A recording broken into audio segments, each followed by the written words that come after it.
Okay, we're going to talk about Aristotle's proofs, inartistic and artistic proofs, or depending on the translation you're reading and the field in which you're interpreting it, artificial and inartificial, artistic, non-artistic, artificial, inartificial.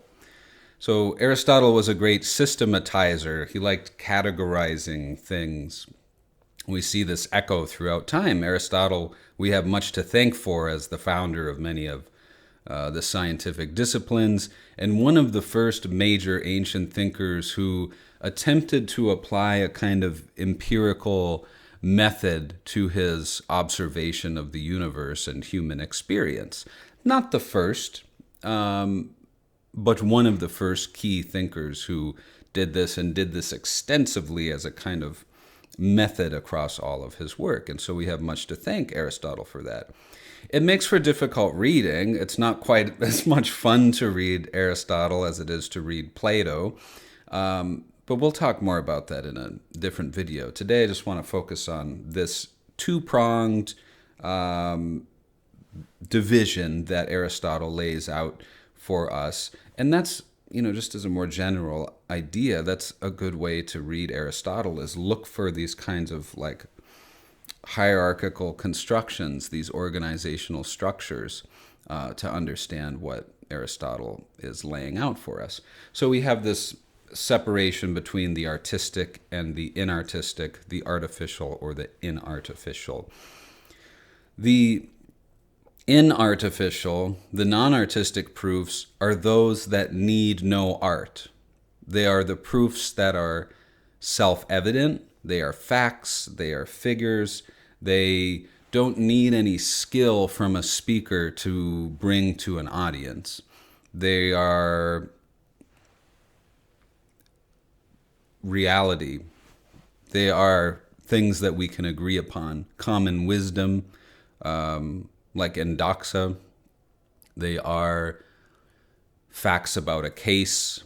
Now, it's difficult there, though. If we stop to think about that for a minute, is what constitutes a fact, a figure, a statistic, a truth? I think it's in contemporary society, it's difficult to tease out actually what that means, and we often disagree on the most fundamental facts. We see this even in like the construction of the U.S. legal system and judicial system. We don't leave it to a judge to decide whether a person is guilty or not. The facts are presented in a case, and we outsource that to a jury because it's so difficult to determine what is self-evidently true, what is obviously true, and what is false. Nonetheless, I think we can pick apart what Aristotle means here. It's like just that, some fact about a case as it's presented. And remember, the ancient Greeks were thinking often about rhetoric in legal terms, in judicial terms. Such and such person was at such and such a location at such and such a time. That's an inartificial proof. That's an inartistic proof. You don't need any kind of particular skill to present that to a jury of your peers or the citizens of Athens. It's just there, right? Now, by contrast, Aristotle says, that's one half of the proofs. The other half are the arguments that you need skill and artistic ability to bring to play. And this is where the arrangement, style, all the elements of speech come in. The three proofs you're very familiar with probably if you've studied any kind of rhetoric or writing or the humanities disciplines. It's that very famous triangle of ethos, pathos, and logos. And if you read Aristotle's famous piece on rhetoric, you'll see how he lays out those three artistic proofs. Now, roughly, if you haven't heard of these before, ethos is something like character or credibility. And importantly, Aristotle says that this is the most significant of the artistic proofs, of the artificial proofs. This is the most significant. We see this today very clearly, I think. if you trust someone's character, if you find someone to be credible, whether through their qualifications or the way that they dress or how they present themselves, because you know they're a good person, you're so likely to take what they say and believe it. You're very likely to be persuaded by that person, to have an assumption that what they're saying is true. Take for example a really simple example of this is like a physician that you go see, a primary care provider or something like that. Think of all the ways that they build credibility.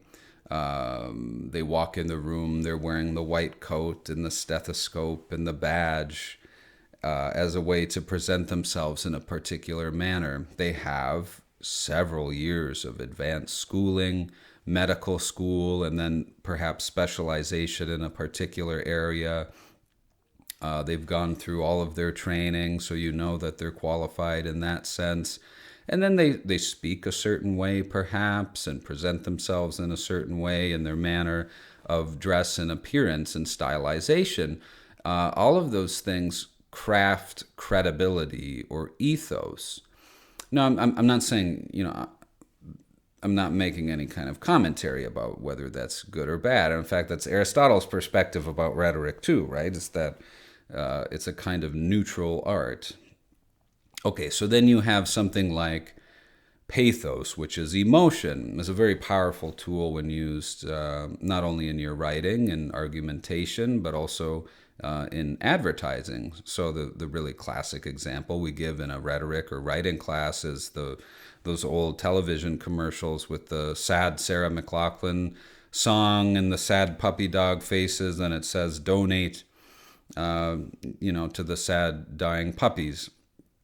And so through the use of things like music, imagery, text, human emotion, playing upon human emotion, you can craft a fairly powerful argument.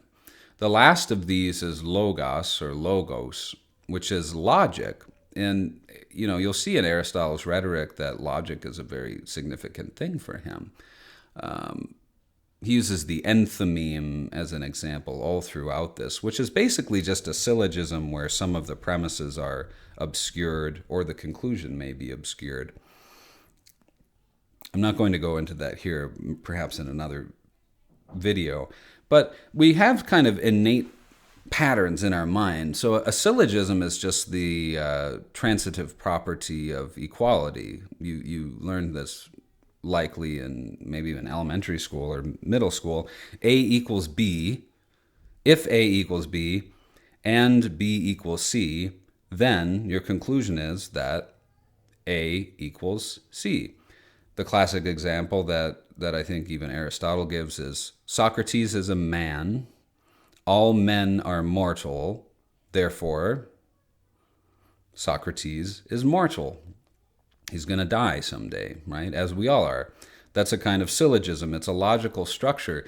You don't really need to teach someone that. It's a kind of innate cognitive ability that we have to see that if A equals B and B equals C, then A equals C. Much like Chomsky recognizes that there are universal properties of grammar that we're essentially born with, probably ever since the cognitive revolution some 40 or 50,000 years ago, there's kind of innate logical properties. And so to create an artistic proof around logos or logic, and there are other ways to translate that are more complex, but we're simplifying here.